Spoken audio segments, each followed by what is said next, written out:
Glória a Deus. Abra sua Bíblia, por favor, no Evangelho de Lucas. Evangelho de Lucas, no capítulo 7.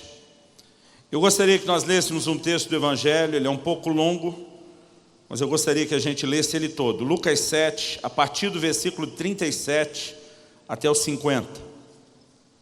Eis que uma mulher da cidade, eu acho que para fazer sentido é até melhor a gente começar do 36. Convidou um dos fariseus para que fosse jantar com ele. Jesus, entrando na casa do fariseu, tomou lugar à mesa. E eis que uma mulher da cidade, pecadora, sabendo que ele estava à mesa na casa do fariseu, levou um vaso de alabastro com unguento. E estando por detrás aos seus pés, chorando, regava-os com as suas lágrimas e os enxugava-os com os próprios cabelos. Beijava-lhes os pés e ungia-os com unguento. Versículo 39 diz: ao ver isso, o fariseu que o convidara disse consigo mesmo: se esse fora profeta, bem saberia quem e qual é a mulher que lhe tocou, porque é pecadora. Então o texto continua, 40. Dirigiu-se Jesus ao fariseu e lhe disse: Simão, uma coisa tenho a dizer-te. Ele respondeu: dize-a, mestre. Certo credor tinha 2 devedores. Um lhe devia 500 denários e o outro 50. Não tendo nenhum dos 2 com que pagar, perdoou-lhes a ambos. Qual deles, portanto, o amará mais? Respondeu-lhe Simão: suponho que aquele a quem mais perdoou. Replicou-lhe: julgaste bem. E voltando-se para a mulher, disse a Simão: vês esta mulher? Entrei em tua casa e não me deste água para os pés. Essa, porém, regou os meus pés com lágrimas e os enxugou com seus cabelos. Não me deste ósculo, ela, entretanto, desde que entrei, não cessa de me beijar os pés. Não me ungiste a cabeça com óleo, mas essa com bálsamo ungiu os meus pés. Por isso te digo, perdoado-lhe são os seus muitos pecados, porque ela muito amou. Mas aquele a quem pouco se perdoa, pouco ama. Então disse a mulher: perdoados são os teus pecados. E os que estavam com ele à mesa começaram a dizer entre si: quem é este que até perdoa pecados? Mas Jesus disse à mulher: a tua fé te salvou, vai-te em paz. Amém. Meu Deus, nós estamos diante da tua palavra e nós oramos que a exposição dela aconteça debaixo da unção do Espírito Santo, o Espírito da verdade. Para que a gente possa, mais do que, ó Deus, ter uma mera exposição racional, um simples discurso, para que nós possamos receber do Senhor entendimento espiritual. Que os olhos do nosso entendimento se abram e que possamos receber não apenas a compreensão, a revelação da tua palavra, mas nós clamamos pela ação do Senhor dentro de cada um de nós.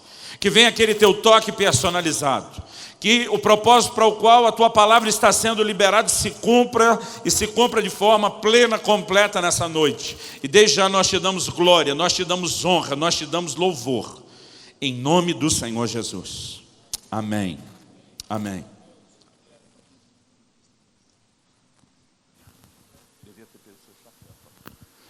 Glória a Deus. Eu acho que esse está melhor.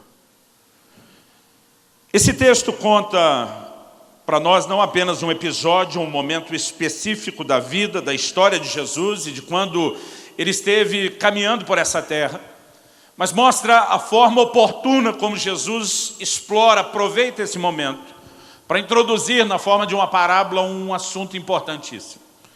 Na verdade, nós temos nesse texto o encontro de 2 assuntos que nós não podemos negar a importância. O primeiro deles, Jesus fala a respeito de se amar. Ele não está apenas falando de nós amarmos uns aos outros, mas ele está falando a respeito de amar ao Senhor, de amar ao próprio Deus. E nós não podemos negar a importância desse assunto.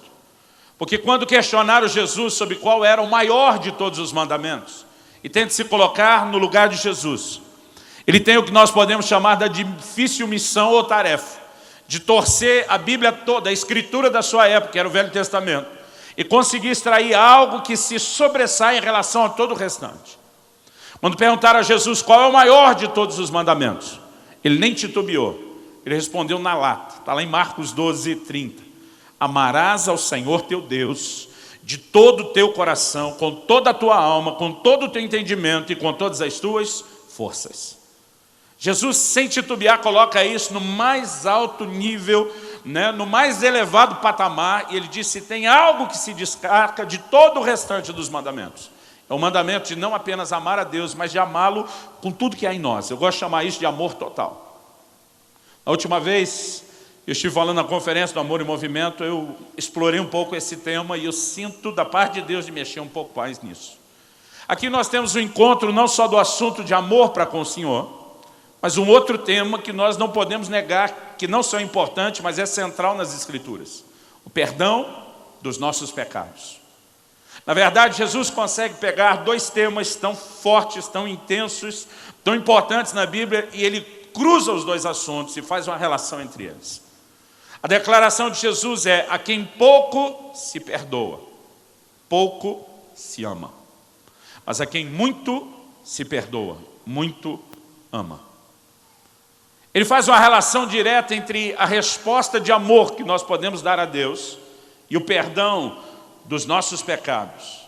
Agora eu confesso que, embora hoje eu tenha uma empolgação enorme com esse texto e com esse princípio, durante muito tempo esse mesmo texto ele me desanimou, porque eu tinha um entendimento e uma interpretação equivocada a respeito dele.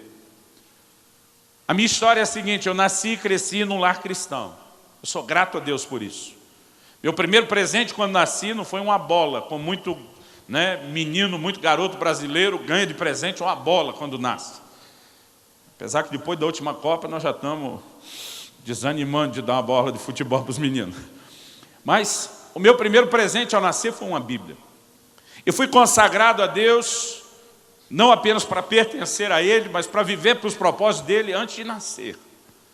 Desde o início da minha caminhada, eu tive esse privilégio de aprender a palavra de Deus, de ter sido instruído na palavra de Deus, e eu pude, acredito ser um privilégio, andar no temor do Senhor desde que eu me entendo por gente.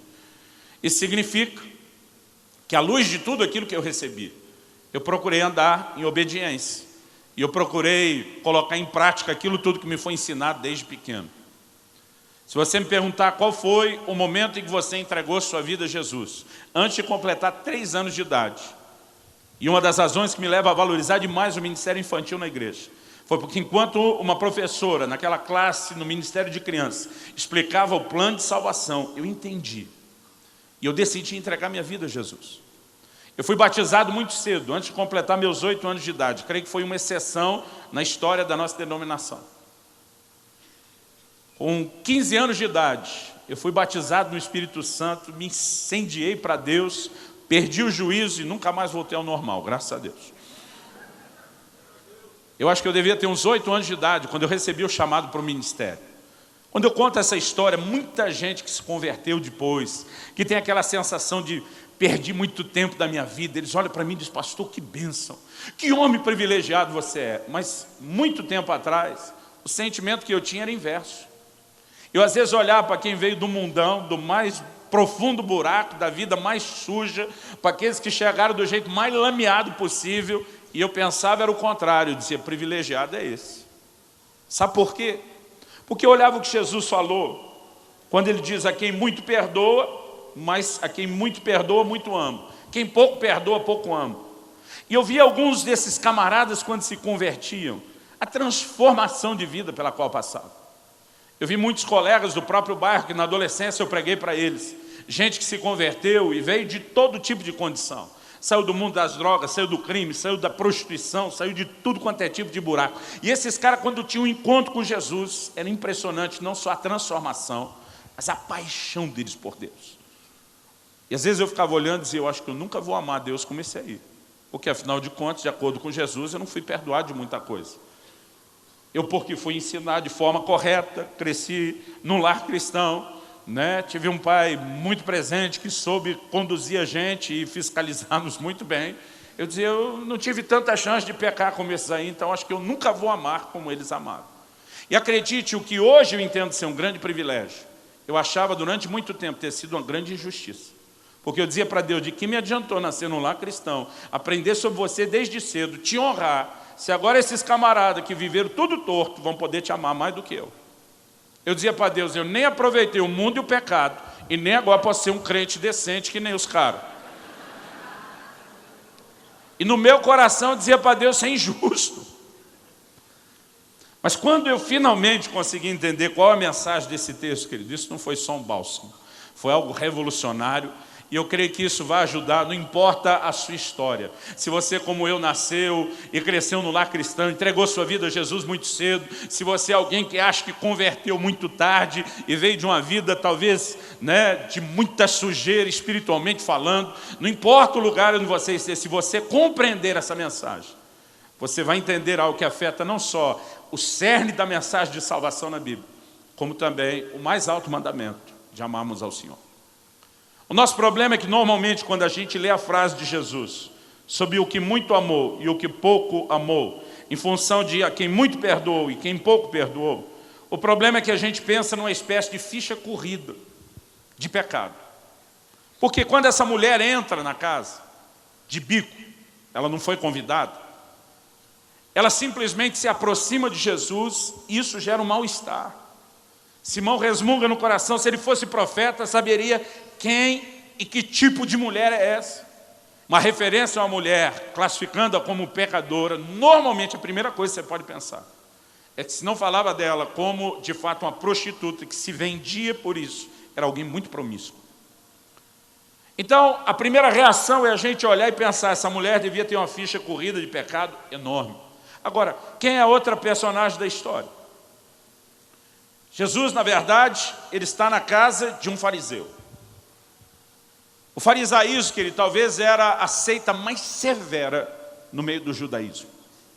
Você vai ver momentos onde esses caras se gloriam da forma como viviam.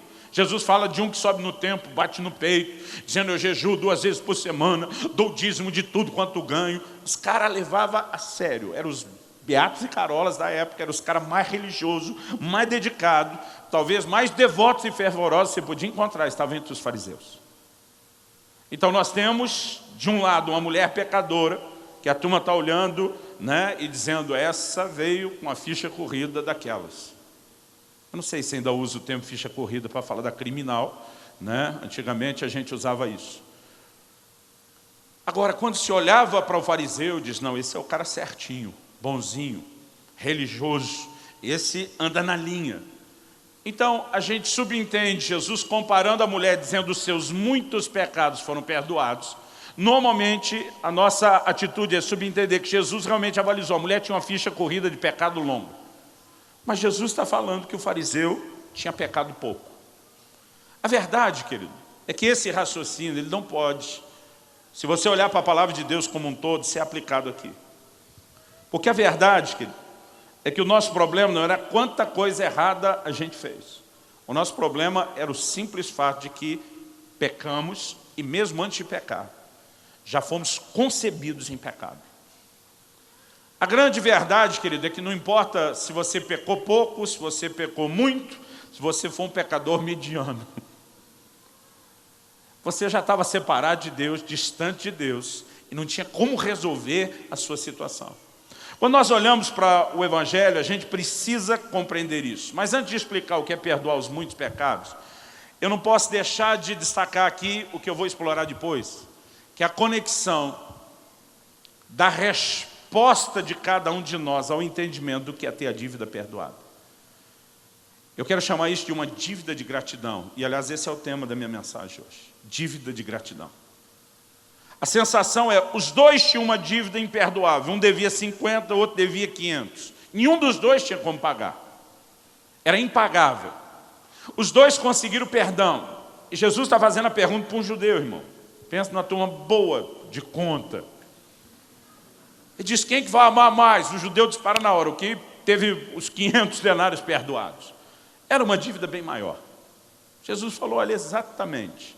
A quem muito perdoa, muito ama.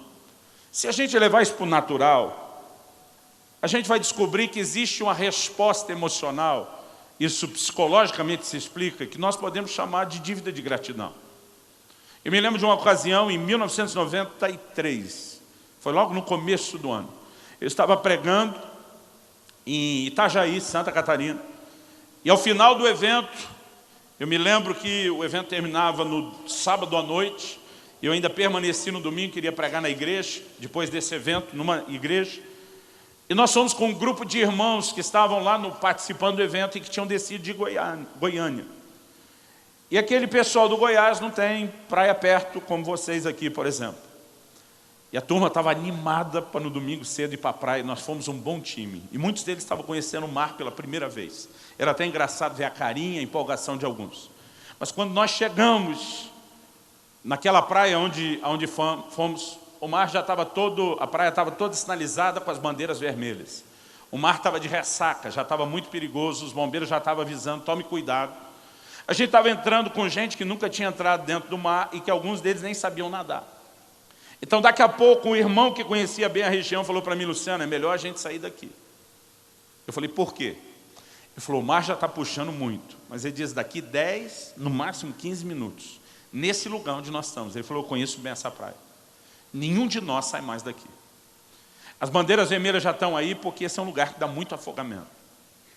Depois eu fui saber, queria ter sabido antes, que essa correnteza toda que puxava, na verdade, fazia a gente dar a volta numa pedra e jogaria a gente na outra praia. Mas eu não tinha essa informação antes. E ele diz, aqui é muito perigoso, nós estamos com um grupo grande, é melhor tirar e ir para o raso. E nós tiramos todo mundo e fomos bem para o raso. Quando estava saindo, tinha um camarada que não estava conosco no grupo, que estava numa prancha de bodyboard. A gente chamou, ele explicou, o cara falou: não preocupa comigo não. Como ele estava com a prancha, a maioria de nós realmente não nos preocupamos, saímos. Daqui a pouco, eu ouço alguém gritando, entre o barulho de uma onda e outra quebrando. Eu estou olhando, não estou enxergando. Começo a perceber que parece que vem daquela direção de saímos. De repente eu olho. E quando eu olho bem, eu falei: é o cara que estava com a gente. E eu não estava vendo a prancha em lugar nenhum. E ele debatendo, gritando. Eu lembro que eu peguei esse meu amigo e falei: o cara está afogando. Falei: ele tinha uma prancha. Eu falei: eu não estou vendo a prancha. Ele está desesperado, se debatendo, gritando, ele está afogando. Esse meu amigo falou: vamos chamar o bombeiro. Eu falei: até você sair e chamar, o cara está morto. Ele falou: mas não adianta ir para lá agora. Você não sai de lá nem sozinho, quanto mais com 2. Eu falei: então chama o bombeiro para tirar nós 2, que eu vou tentar segurar o cara. Eu lembro que eu saí nadando no ímpeto, sem pensar direito na direção dele. Ele, a galera que conhecia o lugar, gritando pelo amor de Deus que eu não fosse. Mas o desespero de ver alguém morrendo, eu simplesmente fui nadando na direção do cara. Quando estava chegando, lembrei de muitas instruções que já me deram.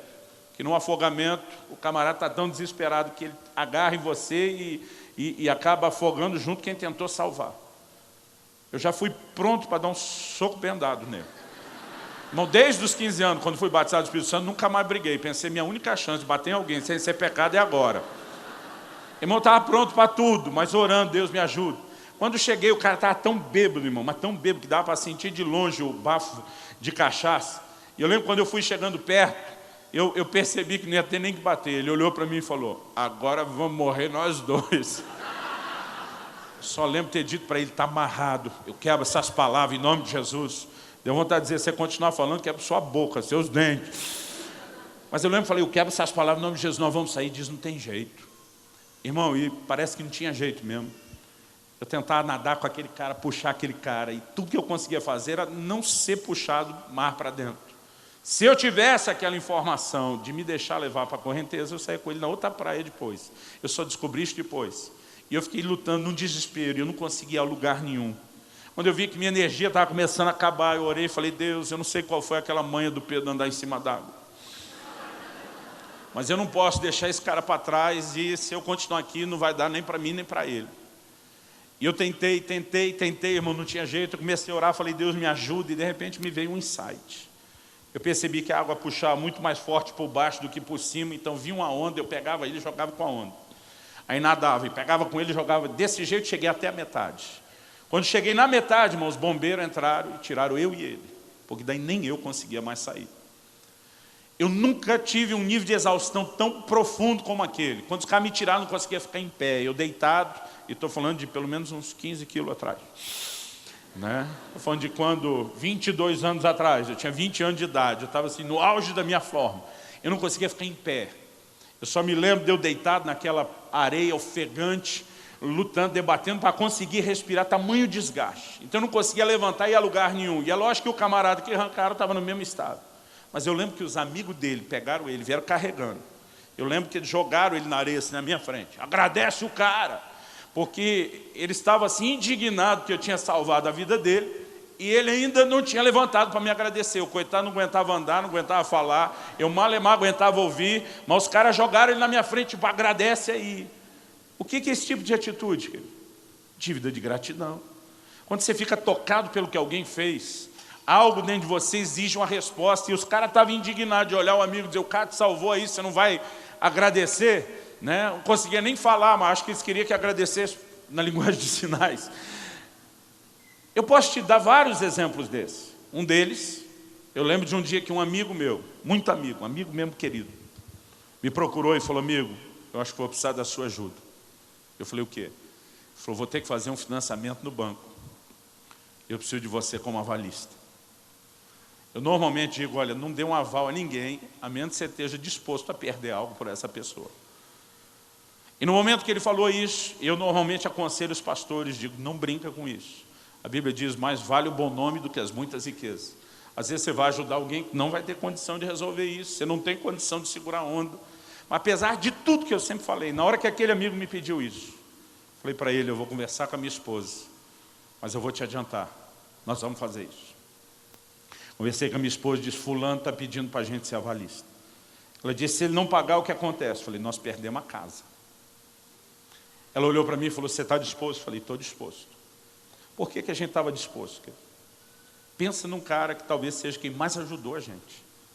Em muitos momentos onde eu tive situações como essa, me lembro quando morava de aluguel, precisava de avalista, eu não ia atrás de ninguém, ele me procurava. Ele dizia, estou à sua disposição para resolver isso.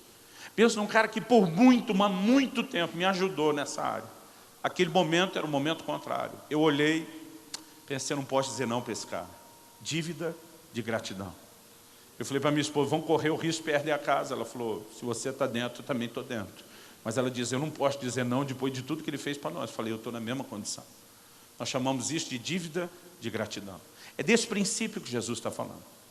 Quando diz a quem muito perdoa, muito ama, ele está falando de uma resposta.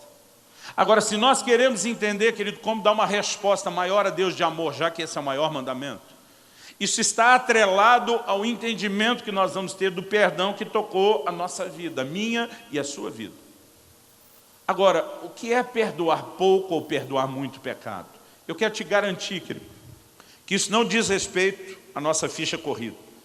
Eu comecei a falar antes que a Bíblia diz, não há um justo sequer. Está lá em Romanos 3, a partir do versículo 9 até o versículo 12. A Bíblia diz, todos pecaram e destituídos estão da glória de Deus. A verdade é que não importa o tipo de pecado que eu e você cometemos, eu gosto de dizer que uns estavam num buraco mais fundo, outros menos fundo, mas todo mundo estava num buraco, ninguém teria saído sozinho. A Bíblia diz que quem tropeça num só ponto da lei, tropeçou em todos. Aliás, algumas coisas que eu acredito que eu e você precisamos entender, e uma dessas verdades, Jesus abordou um pouquinho antes dessa história, lá em Lucas, no capítulo 5. Lucas 5, a partir do versículo 30, se você for rápido de endereço, me acompanha, senão só anota. Perguntaram os fariseus e escribas, que eram os mais religiosos, murmuravam contra os discípulos de Jesus, perguntando, por que comeis e bebeis com os publicanos e pecadores? Respondeu Jesus, os sãos não precisam de médico, e sim os doentes. Eu não vim chamar justos, e sim pecadores ao arrependimento. Quando Jesus diz os sãos não precisam de médico, ele não estava dizendo que tinha gente sã de verdade. Se o médico é ele, e a obra que ele veio fazer, então Jesus está falando de si mesmo como médico, como salvador. O doente é o pecador. Quando Jesus diz o são não precisa de médico, ele não está dizendo que tinha gente sã de verdade. Mas ele está falando de gente que acha que é sã. Ele está falando de gente que não enxerga os seus pecados. E porque não reconhece a sua condição, o médico não pode fazer absolutamente nada por eles. Nós sabemos, querido, que a salvação, ela não vem apenas com uma atitude de fé. Nossa geração está falando muito de crer para ser salvo. Mas a mensagem completa não é só isso. Jesus começou dizendo, arrependei-vos e, em segundo lugar, crede no Evangelho. Essa foi a mensagem que os apóstolos pregaram. E quando você chega lá em Hebreus 6, a Bíblia mostra que um dos rudimentos, um dos fundamentos da doutrina de Cristo, começa dizendo primeiro do arrependimento de obras mortas, para depois falar da fé em Deus. A salvação, querido, ela se manifesta de fato pela fé. Nós a recebemos pela graça mediante a fé. Mas o que precede a fé tem que ser o arrependimento. o reconhecimento da nossa condição e o quanto nós precisamos da obra que Jesus fez. Eu creio que nenhum de nós vai questionar esse fato. Entendido isso, agora vamos pensar na ficha corrida. Se o quanto eu pequei não muda a minha condição de pecador e eu preciso de salvação da mesma forma, será que quando Jesus fala de muito ou pouco pecado perdoado, ele estava apenas falando dessa ficha corrida? Eu particularmente comecei a entender pela própria palavra de Deus que não. E primeiro o que Tiago disse: se alguém tropeça num só ponto da lei, tropeçou em todos. Então a Bíblia diz: não adianta você não matar, mas roubar. Não adianta você não roubar, mas adulterar. Quem tropeçou em um ponto, tropeçou em todos. E se todo mundo pecava, irmão, a gente todo, estava todo mundo, perdão da palavra, lascado. Mas o que são os muitos ou poucos pecados? Quando eu leio a história de Paulo, eu acho impressionante a maneira como Paulo descreve a vida que ele viveu como um fariseu, como um desses do time religioso. Se você olhar comigo rapidinho lá em Filipenses 3, do versículo 4 até o 6, você vai descobrir que Paulo, bom, em primeiro lugar, para ser considerado um fariseu da seita mais severa do judaísmo, o camarada não podia ter uma conduta e uma condição de vida qualquer. Filipenses 3, a partir do versículo 4, Paulo diz: bem que eu poderia confiar também na carne. Se qualquer outro pensa que pode confiar na carne, ele diz: eu ainda mais, circuncidado ao 8º dia, da linhagem de Israel, da tribo de Benjamim, hebreu de hebreus. E ele diz: quanto à lei, fariseu. Em outras palavras, está dizendo: eu não obedeci como um qualquer, eu obedeci como fariseu, do grupo mais rígido. Versículo 6, quanto ao zelo, perseguidor da igreja, quanto à justiça que há na lei, irrepreensível. Paulo disse: se houvesse algum tipo de justiça que se obtesse pela obediência da lei, eu estava na categoria irrepreensível. Quando você olha para a vida de Paulo, você não vai ver uma ficha corrida de pecado grande. Você não vai ver um cara que roubava, você não vai ver um cara que matava, você não vai ver um cara que adulterava. Isso me fez lembrar daquela turma que vai te pedir dinheiro e diz: eu podia estar roubando, matando, mas estou aqui te pedindo. Paulo não fez nada disso, querido. No entanto, apesar de nunca, absolutamente nunca ter feito nada disso, dá uma olhadinha comigo, o que é que ele diz em 1 Timóteo, no capítulo 1, e nos versículos 15 e 16. Primeira carta de Paulo a Timóteo, capítulo 1, versículos 15 e 16. Às vezes eu li esse texto e ficava pensando, eu acho que Paulo deve estar meio bipolar. Porque quando ele escreve lá para os filipenses, ele diz que ele foi hebreu de hebreus, ele fala que quanto à justiça que há na lei, ele era irrepreensível. Ele mostra que foi um cara que andou na linha, que ninguém podia falar absolutamente nada dele. E ele mostra que até quando ele perseguiu a igreja, foi por zelo. Sem entendimento, mas por zelo. Mas quando chega aqui em 1 Timóteo 1, 15 e 16, ele diz assim: fiel é a palavra e digna de toda aceitação, que Cristo Jesus veio ao mundo para salvar os pecadores. Você pode dizer amém? Mas olha o que ele diz: dos quais eu sou o principal. No 16 ele diz: mas por essa mesma razão me foi concedida misericórdia, para que em mim, o principal, evidenciasse Jesus Cristo a sua completa longanimidade e servisse eu de modelo a quantos hão de crer nele para a vida eterna. Eu dizia, se Paulo não estava vivendo nenhum momento desses de mania de grandeza, megalomaníaco, eu ficava pensando onde é que ele se vê o principal dos pecadores, um cara que vai servir de modelo para os outros, e por 2 vezes ele diz: eu fui o principal. Eu pensava, se o cara, de acordo com a justiça que há na lei, foi irrepreensível, ele não tinha uma ficha corrida de pecados. E lá atrás ele diz que até quando perseguiu a igreja foi por zelo.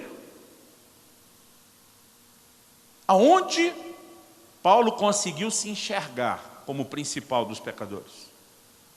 A verdade, querido, é que quanto eu e você somos perdoados, não depende de quanta coisa errada a gente fez. Depende do entendimento que nós temos, do quanto nós éramos responsáveis diante de Deus pelo nosso pecado, pelas consequências dele e o que é que Deus precisou fazer por nós. Eu durante muito tempo, irmão, tendo vivido como eu vivi, eu me sentia inconsciente, nunca verbalizava isso, no direito de dizer como Paulo, de acordo com a justiça que há na lei. Os meus próprios pastores da equipe, meus discípulos, de vez em quando eles ficam zoando, tirando com a minha cara. Um dia desse alguém perguntou, será que o Luciano fez alguma coisa errada? Um amigo um dia desse falou, eu acho que você é aquele cara que nunca quebrou uma vidraça de uma casa. Eu falei, uma vez eu quebrei. Me senti muito mal depois. Outro dia um falou, não, você nunca fez nada de errado. Eu falei, uma vez eu desci de um ônibus sem pagar. Eu falei, teve uma vez que eu saí da lanchonete sem pagar, mas voltei no dia seguinte, cheio de arrependimento, pagar minha conta. E por ter vivido como vivi, crescendo no evangelho, obedecendo isso, eles de vez em quando ficam até me alugando com esse negócio. Eu muitas vezes, como Paulo, eu tinha vontade de dizer, de acordo com a justiça que há na lei, irrepreensível. Mas um dia Deus começou a me fazer entender esse texto. E diz, você se acha melhor do que os outros, que você considerou grandes pecadores? Eu falei, não, eu me acho numa grande desvantagem, porque eu não aproveitei o pecado e agora não vou te amar como eles te amam. Eu acho até injusto esse negócio de quem pouco perdoa, pouco ama. E disse, e quem foi que disse que você foi pouco perdoado? Eu dizia, a minha ficha corrida não é como a dos outros. Ele me disse novamente, quem foi que disse que você foi pouco perdoado?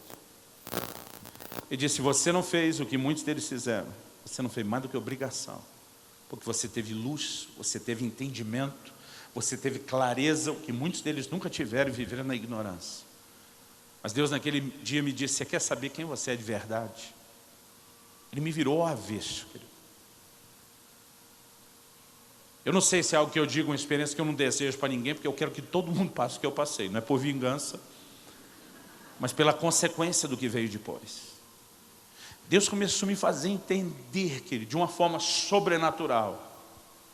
Desde o tipo de coisa que eu pensava, o que eu sentia, o como a inclinação do pecado está dentro de nós. Eu assisti um filme de horror. Eu vi a versão de mim mesmo que eu nunca tinha enxergado. O Senhor me disse, não houvesse mais ninguém na terra, só você, que acha que viveu todo certinho e direitinho.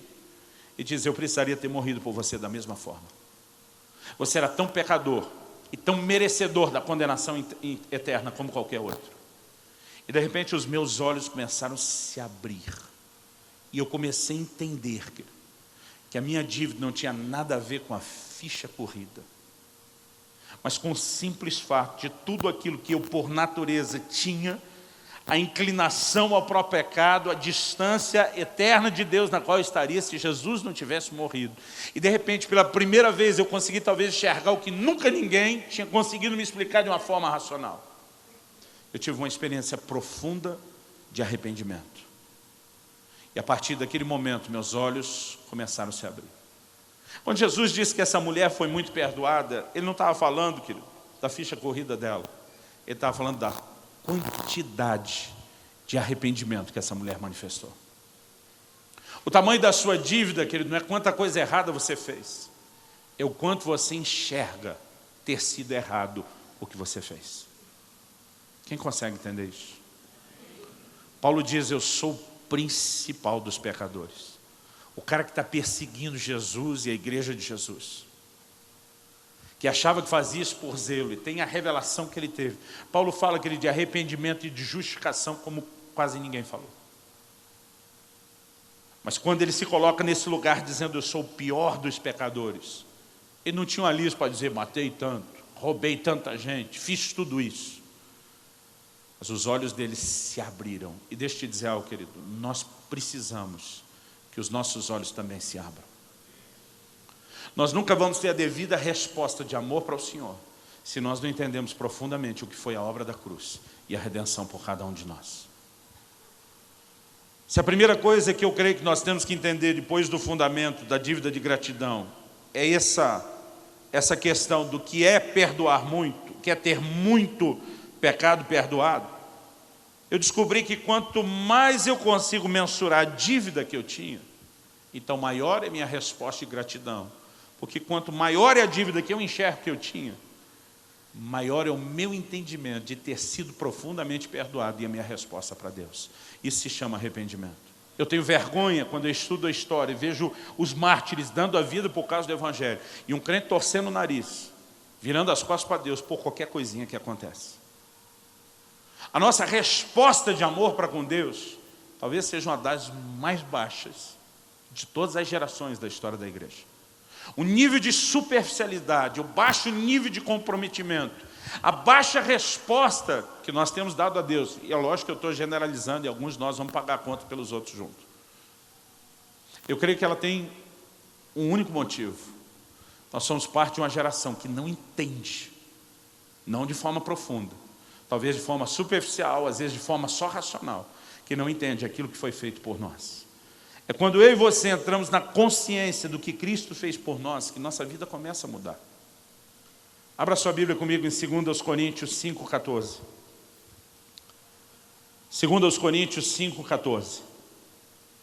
O apóstolo Paulo usa uma expressão que para mim é muito forte. Ele diz assim: o amor de Cristo nos constrange. Você pode repetir isso comigo? Diga: o amor de Cristo nos constrange. Ele diz: julgando nós isso, um morreu por todos, logo todos morreram. No 15 ele diz: ele morreu por todos, para que os que vivem não vivam mais para si mesmos, mas para aquele que por eles morreu e ressuscitou. Querido, quando você olha para Paulo, você vê um cara que decidiu não viver mais para si. Quando você olha para Paulo, você vê um camarada que decidiu doar, entregar a sua vida no nível profundo a Deus. E a razão pela qual Paulo viveu esse profundo nível de entrega, esse profundo nível de resposta a Deus. Em Atos 20, 24, eu vou ler esse texto. Ele diz: em nada considero a vida preciosa para mim mesmo, contanto que complete a minha carreira e o ministério que recebi do Senhor Jesus para testemunhar o Evangelho da graça de Deus. Quando Paulo diz: em nada considero minha vida preciosa para mim mesmo, ele está dizendo: eu deixei de viver para mim há muito tempo. Isso deixou de ser importante para mim há muito tempo. Alguns anos atrás preguei uma mensagem na nossa igreja e o título que eu dei foi Vidas Preciosas Demais. O que nós temos hoje é gente que se ama demais e ama pouco ao Senhor. Essa é a razão pela qual muita gente, que ele não quer em momento nenhum abrir mão do seu conforto, não quer se sacrificar em prol do reino de Deus e da obra do Senhor, não quer simplesmente dizer não ao que deveria dizer em relação à carne, ao pecado, às coisas do mundo, porque nós temos dado valor demais, querido, à nossa própria vida, e a razão pela qual fazemos isso é porque nós não temos um entendimento profundo do que foi a entrega da vida de Jesus por nós. Paulo diz: o amor dele por mim me constrange. Ele escreve aos Romanos e diz: nós ainda éramos seus inimigos quando ele deu a vida por nós. Nós não tínhamos feito absolutamente nada para merecer isso. Mas ele diz: o amor dele me constrange. Ele diz, julgando isso: se um morreu por todos, Paulo diz: logo todos morreram. Ele não está falando de morrer literalmente. Ele diz: os que agora vivem não podem mais viver para si, tem que viver para aquele que por eles morreu e ressuscitou.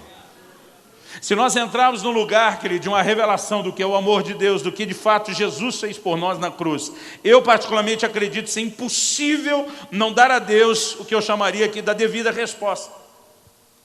Aliás, em 1 Coríntios 11, se você se lembrar, quando Paulo começa a falar da ceia do Senhor, ele diz: pois eu recebi do Senhor aquilo que também vos entreguei, que o Senhor Jesus, na noite em que foi traído, ele toma do pão e diz, e o parte, ele diz: todas as vezes em que comedes, fazer isso. O que ele diz? Em memória de mim. O que Jesus está dizendo para aqueles 12? Eu brinco que na tradução da Bíblia, na linguagem de hoje, do pastor Luciano Subirá, minha própria, versão street, que é mais descolada, Jesus diz para os 12 o seguinte: negócio é o seguinte, cambada, eu vou morrer pelo vocês tudo, mas todas as vezes que vocês partirem o pão, vocês precisam se lembrar do que eu fiz. Sabe o que ele está dizendo? Mantenha acesa a sua consciência, mantenha viva a sua memória. Em nenhum momento esqueça aquilo que eu fiz por vocês. E diz todas as vezes, ele não falou, irmão, uma vez por mês. A gente faz isso por conveniência. E diz todas as vezes que vocês comerem o pão, todas as vezes que beberem do cálice, façam isso em memória de mim. Jesus institui um rito para que a gente jamais esqueça aquilo que ele fez. O propósito disso, que ele não é passar uma informação, a informação nós temos, o propósito disso é manter viva a consciência que nós deveríamos ter dessa informação. Jesus estava dizendo, se o tempo todo vocês estiverem recordando o que foi que eu fiz, a vida de vocês vai ser diferente, porque é impossível entrar, querido, no lugar de entendimento do que ele fez, não dar a devida resposta. Vamos, além da ceia do Senhor, vamos pensar um pouco no padrão de adoração que Deus instituiu. E se você quer entender o padrão, irmão, é só ir para o céu. Deus diz para Moisés, ele tem visões da glória, e Deus diz, faça conforme o modelo que te foi mostrado. O que você está vendo aí, você vai reproduzir aí embaixo. João conta para nós o que ele viu da adoração no céu. Eu quero que você me acompanhe em 2 textos bíblicos. Apocalipse, capítulo 5, a partir do versículo 9. Apocalipse 5, a partir do versículo 9. O texto diz, entoava um cântico novo, dizendo, digno és de tomar o livro e de abrir-lhe os selos, porque foste morto, e com teu sangue compraste para Deus os que procedem de toda tribo, língua, povo e nação, e para o nosso Deus os constituístes reino e sacerdotes, e reinarão sobre a terra. E vi e ouvi uma voz de muitos anjos ao redor do trono, dos seres viventes, dos anciãos, cujo número era de milhões e de milhares, proclamando em grande voz, digno é o Cordeiro que foi morto, de receber o poder e riqueza e sabedoria e força e honra e glória e louvor. Então ouvi toda criatura que há no céu, sobre a terra, debaixo da terra, sobre o mar, e tudo que neles há, estava dizendo, aquele que se senta no trono, e ao Cordeiro, seja o louvor, e a honra, e a glória, e o domínio pelos séculos dos séculos. Irmão, qual é a temática da adoração no céu? O foco da obra de Jesus. Quando ele é chamado de o Cordeiro, fala dele como nosso substituto, fala do sacrifício dele por nós na cruz, porque foste morto, com seu sangue compraste para Deus. Esse é o tema central da adoração no céu. Agora, irmão, pensa comigo. Jesus diz, enquanto você estiver aqui na terra, crentaiada, não esqueça o que eu fiz. E quando vocês for para o céu, vocês vão cantar a eternidade toda sobre isso. O que é que ele queria comigo e com você? Que nós jamais nos esquecêssemos o que foi que ele fez por nós. Sabe por quê, querido? Não porque Deus é carente. Eu preciso de eu e você o tempo todo dando uma boa lambida de adoração nele, senão ele não vai se sentir Deus o suficiente. Deus é completo e absoluto em si mesmo, ele não tem necessidade de coisa alguma. A razão pela qual ele estabeleceu um padrão, que a gente recorde o que ele fez, é o impacto que isso terá nas nossas vidas e na nossa relação com ele. Quem está entendendo, diga amém. No mesmo livro de Apocalipse, agora no capítulo 7, em vez do capítulo 5. Apocalipse, capítulo 7, versículo 9 e 10. Depois dessas coisas vi, e eis grande multidão que ninguém podia enumerar, de todas as nações, tribos, povos e línguas, em pé diante do trono e diante do Cordeiro, vestidos de vestiduras brancas, com palmas nas mãos, e clamavam em grande voz, dizendo, ao nosso Deus, que se assenta no trono, e ao Cordeiro pertence a salvação. Qual que é o tema da adoração no céu, querido? Essa tão gloriosa, tão grandiosa redenção que Jesus realizou por nós. O que é que nós entendemos a partir disso? Que a consciência do que ele fez por nós, que é algo que a gente não deveria ter uma única vez na vida, um único momento na experiência do dia da conversão, mas continuamente.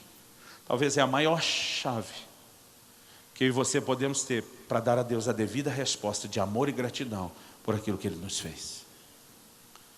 No livro de Apocalipse, no capítulo 3, o Senhor fala com uma igreja que começou a ter dificuldade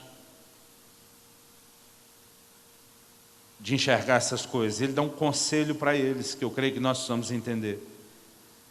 Apocalipse capítulo 3, na carta à igreja de Laodiceia, nos versículos 17 até o 19, o Senhor diz, pois dizes, estou rico e abastado, e não precisas de coisa alguma, e nem sabes que tu és infeliz, sim, miserável, pobre, cego e nu.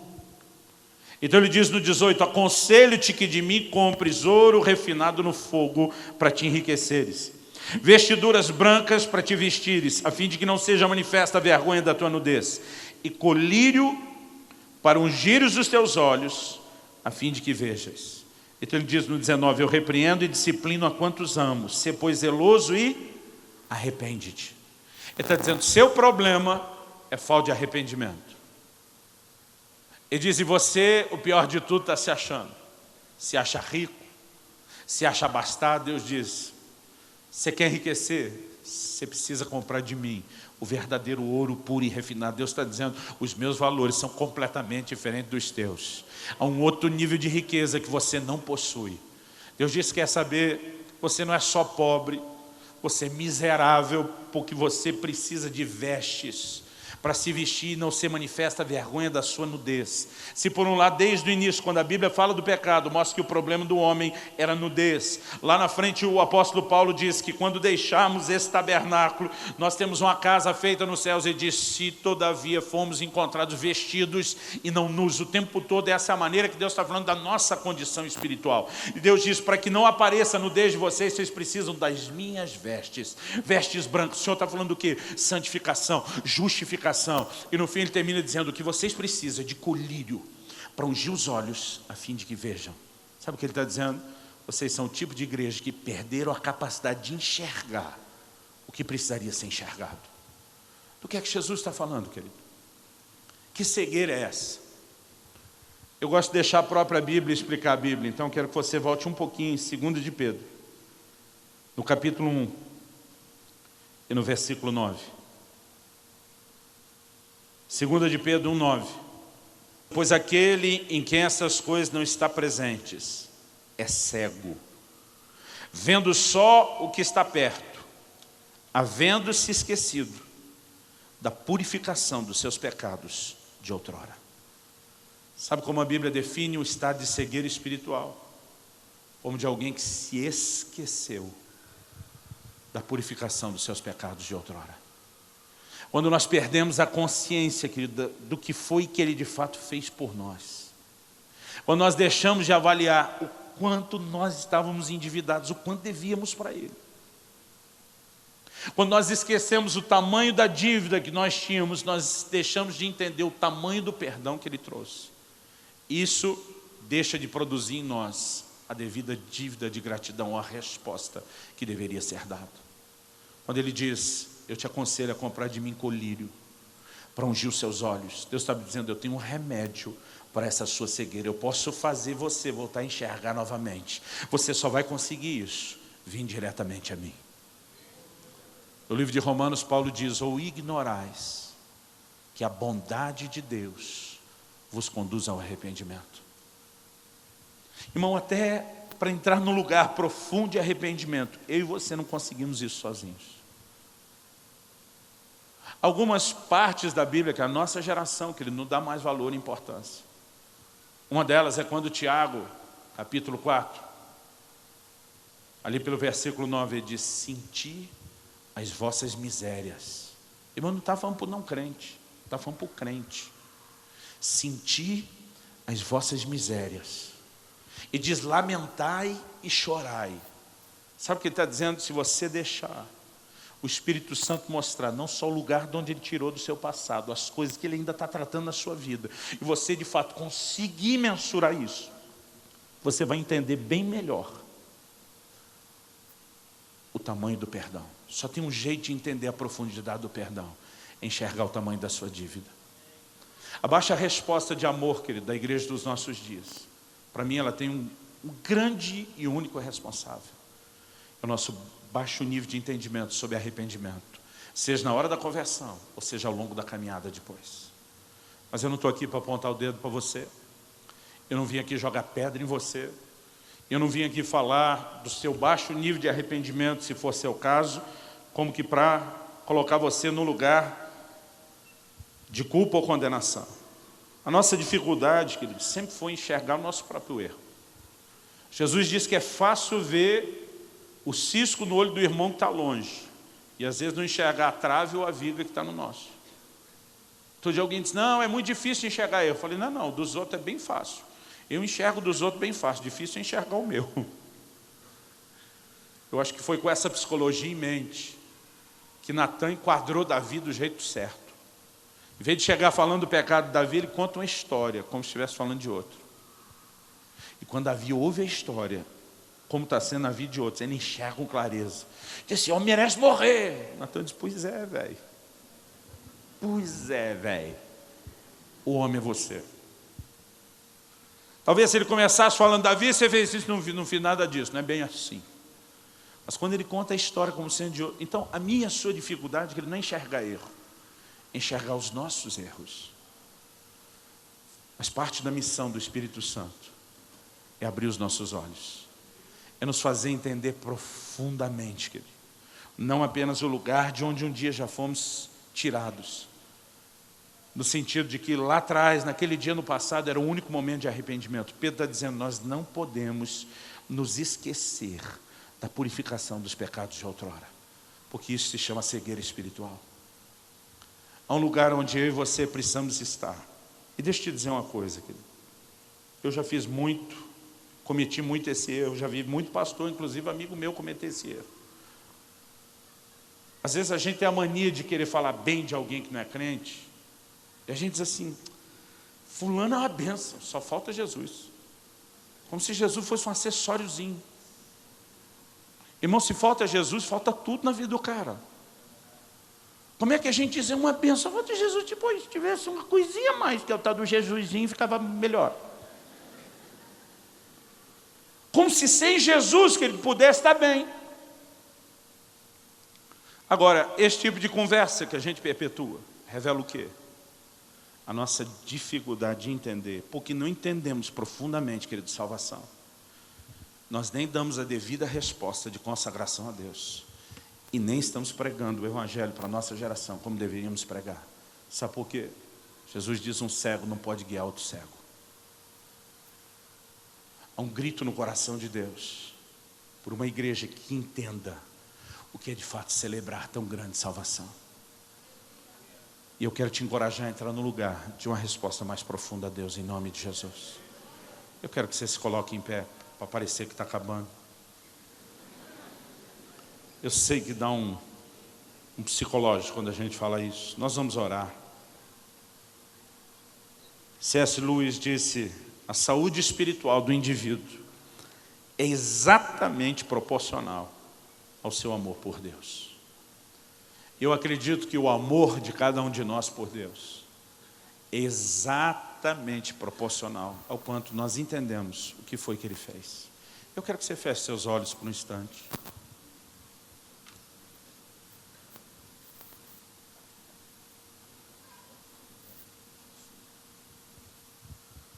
Eu quero que você, neste momento, possa se colocar diante de Deus. Talvez você é alguém que, como eu, ou cresceu no lar cristão, ou até pelo tipo de educação e formação religiosa que teve. Talvez você sempre se olhou dizendo, eu acho que eu nunca pequei muito. Quando nós nos colocamos num lugar como esse, nós estamos equivocados. Porque mesmo sem uma ficha corrida como a de outros, cada um de nós estaria eternamente condenado, destinado à condenação do inferno, se não fosse o amor e a misericórdia do Senhor Jesus. Outros de nós, às vezes, olhamos para tudo aquilo que fizemos,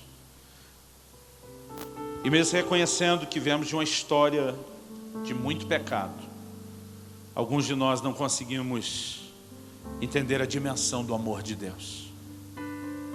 Eu vejo muita gente com dificuldade de entender o perdão de Deus. Em Romanos 8:1 a Bíblia diz, nenhuma condenação mais há para aqueles que estão em Cristo Jesus. Não importa o que você fez, os caminhos pelos quais você trilhou um dia no passado, o tipo de pecado que você cometeu antes de conhecer o Senhor Jesus. Nós precisamos entender o que a Bíblia diz lá em 2 Coríntios 5:17. Se alguém está em Cristo, é uma nova criatura. As coisas velhas já passaram, E eis que tudo, não uma parte, não a maioria delas, mas tudo se fez novo. Eu ouço pessoas dizem: pastor, o senhor não faz ideia das coisas que eu cometi. Eu normalmente respondo para essas pessoas, Isaías 1,18. Vinde, pois, e arrazoemos, diz o Senhor. Ainda que os vossos pecados sejam como escarlata, eles se tornarão brancos como a neve.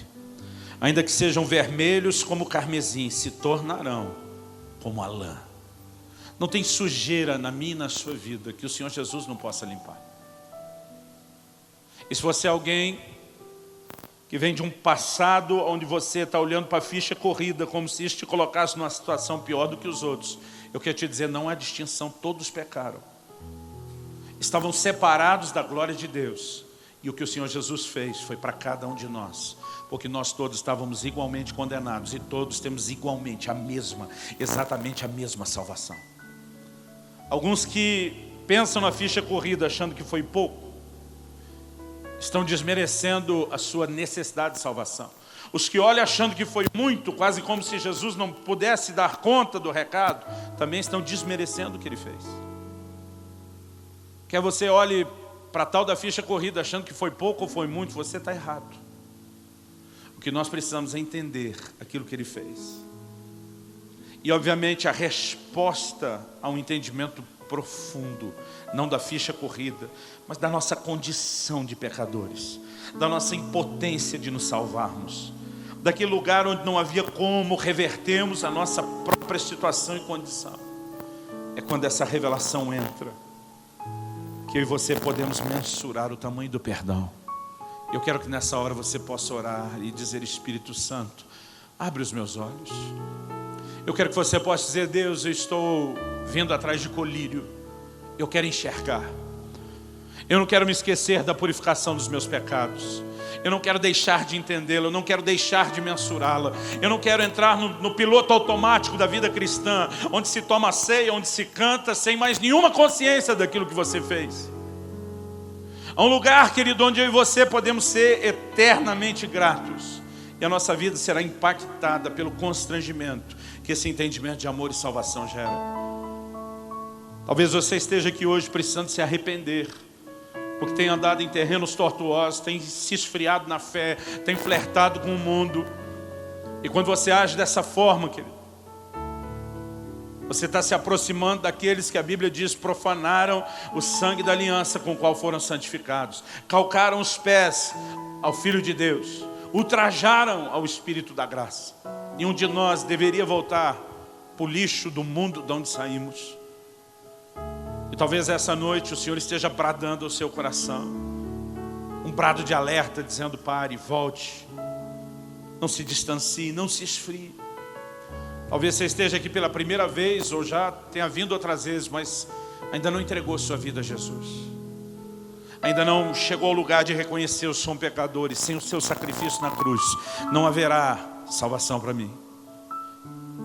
E nessa noite você pode entregar sua vida a Cristo.